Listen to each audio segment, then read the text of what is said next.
You're listening to the Backstage podcast, hosted by Hannah Trigwell and brought to you by Thomann. Owen Norton. Hi, how are you? I'm good, thank you, Hannah. How are you? I'm good. I feel like we haven't seen each other for ages. You are a DJ and a producer. You've done official remixes for massive artists like Chainsmokers, Selena Gomez, Flo Rida, many more. So I'm going to ask you some quick fire questions. Let's do it. Ready? Let's do it. Analog or digital? Analog. Sounds better. Mac or PC? Mac, but I actually run it as a PC, so both. CD or vinyl? Vinyl. 100%. Obviously, with you doing electronic music, I thought you would go for digital and CD, maybe CD, but yeah. Well, the funny thing is, my dad used to be a DJ. I've told his story a few times, but like he has some turntables, some old Technics, and he's got like maybe 1,000, probably more records. So when I was young, I used to watch him playing, and there's a photo somewhere, I might put it on Instagram, of like a 3-year-old me sat just like at the decks with their headphones on. And I guess that's like one of the first times I was introduced to like house and dance music. So did you start off on vinyl? No, I never learned how to play vinyl properly, but that was like how I was introduced to like the whole DJ. Music just sounds better on vinyl with like the crackle, and even now in a lot of my productions, I have like a vinyl crackle like sample that I use in like the introductions and in verses and stuff like that. So what's your current sort of setup then when you're DJing? I just use the standard Pioneer setup, which like every club has. So I just have to show up with my USB stick full of music and a pair of headphones, and I'm good to go. Nice. Yeah. Is that what you did when I saw you went on was it a week-long tour in China? I did nearly a month. It was... Did you? I think it was 3 weeks. I played in like 10 different cities, so that was hectic. But yeah, just try to come around with a USB stick. Do you feel scared if you use a USB that you'll accidentally lose it? I have a few backups, but actually on the first show that I played in China, I left my USB in like the DJ booth after, because I was like, no. The show was like so much bigger than I expected.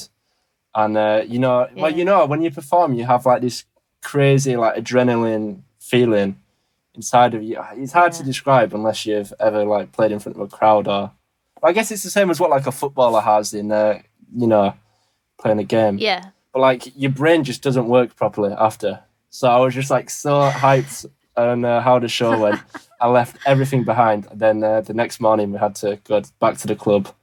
And get it. So aside from not leaving a USB stick in the booth, what other advice would you give to DJs, up and coming DJs? So first, it's really hard to get booked at the start. It's something I definitely struggled with.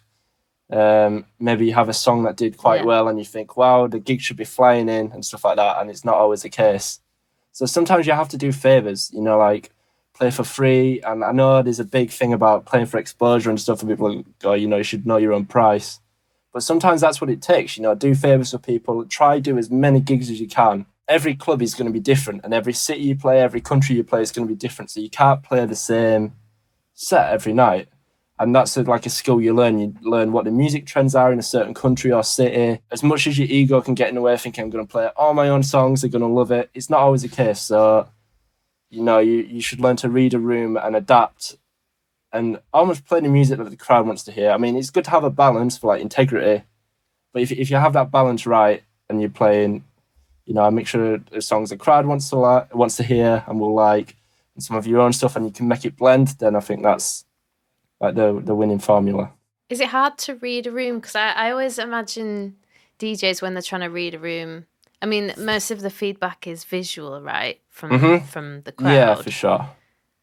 What if it's like, I've seen some shows where it's super dark and the only thing happening sporadically is like strobe lighting. Do you find it harder to read a room in that situation? Well, sometimes it is mainly visual, but you can also hear a crowd, like because how a DJ booth set up, you have the booth monitors and then the speakers which play to the crowd, and a lot of the time on like a chorus or something, I'll turn the booth monitors completely off, and I can hear if people are singing along, and like a lot of time when people are liking the song, there's a lot of like screaming and cheering and stuff. So that, but you can tell on people's faces sometimes, you know, if they're not liking the music and if people aren't dancing as much. And even on a strobe, you get like a glimpse. And like, if you just watch someone for 5 seconds on a strobe, so you'll see once every second, if they've not moved, then you know they're not really feeling it. Either that or they need to have some more drinks. I guess all that stuff kind of feeds into the production side of things, doesn't it? I know that you've been producing your own music for a long time and doing remixes for other people. And do you feel like the progression of your kind of production and the skill level of your production has skyrocketed because you've been DJing more? Yeah, it's harder when you do one-off shows, just like a show here and there, if you're trying to like perfect a song based on a crowd. But like when you do a tour, it's really nice because you can be working on a song that's not 100% finished yet, but as I call it, it's playable. So like it'll work in a crowd, but like mixing wise, it's not like perfect, ready for streaming and that. And you can if you're doing a tour, you can play a song on the first night, and then you can just watch how people react. Obviously, it's a song that no one's heard before, so people aren't going to be singing along. But if they dance into it, then you know. And sometimes I'll think, right, this section's too long. Like if you've got a verse which is like a minute, and then you can see people like tailing off. They're just ready for like the, you know, like the impact, the drop. Sometimes a song like doesn't work at all. I mean, you can take in the feedback and you know, and adapt a song. So that's really nice. When you work on it the next day in the hotel, and then you play it again the next night. Do you use super expensive headphones, or do you rate headphones that are more expensive, or do you use headphones that are like industry standard? Where's your kind of how picky are you about headphones these days? For headphones, there's only one pair I will use to DJ with. They're called V-Moda. It's not sponsored, but I'm a big fan of the company. These are the headphones that I wear live. Ah, cool. And they have, I'll show the camera, they have my name, I think it might be backwards, but they have my name on the side as well. So they're cool.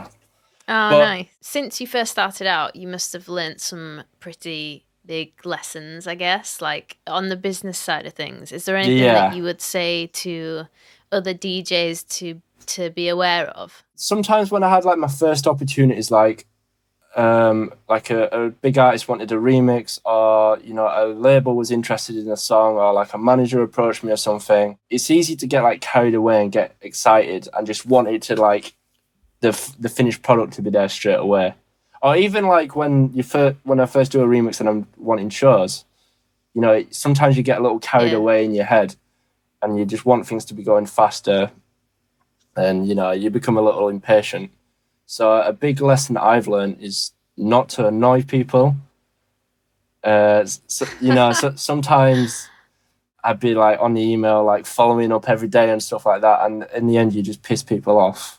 You know, you have to have a little bit of patience, especially when you're dealing with like a big label or something. You got to understand they have so many artists that they're working with. You know, they're not going to reply straight away. It doesn't mean they're not interested in you, but yeah, so that's something I've definitely learned. You've got to be patient. Tell us about the new music that you've been releasing, because I know that you've had a track out, didn't you? Recently? Yeah. I just released a single called Colours.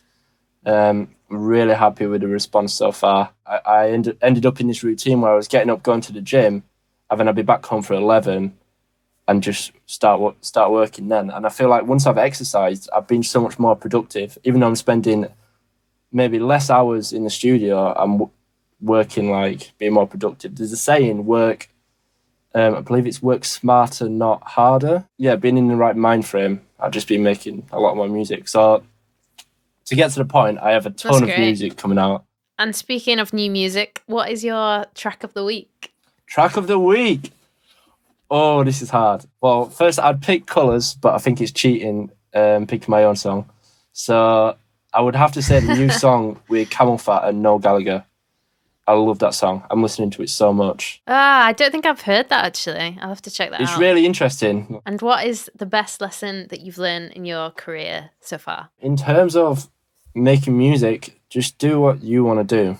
Like, I spent so many, probably months, it ended up being years, like stressing about what music I want to make and what will perform well on Spotify or, you know, stuff like that. But and then I ended up making, I released like hardly any music between 2018 and this year. because I was like stuck in such a rut, knowing what music to make. Like I was making music. I probably made like 50 songs a year, that didn't get released.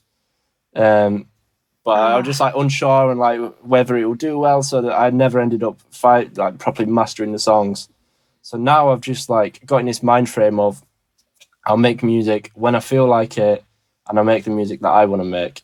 And then like the songs I've coming up, I'm like so proud of. Like I just like most of my friends have heard them all. I just like shove it down the throat. Like, listen to this. What do you think of this song? Even the song I started today.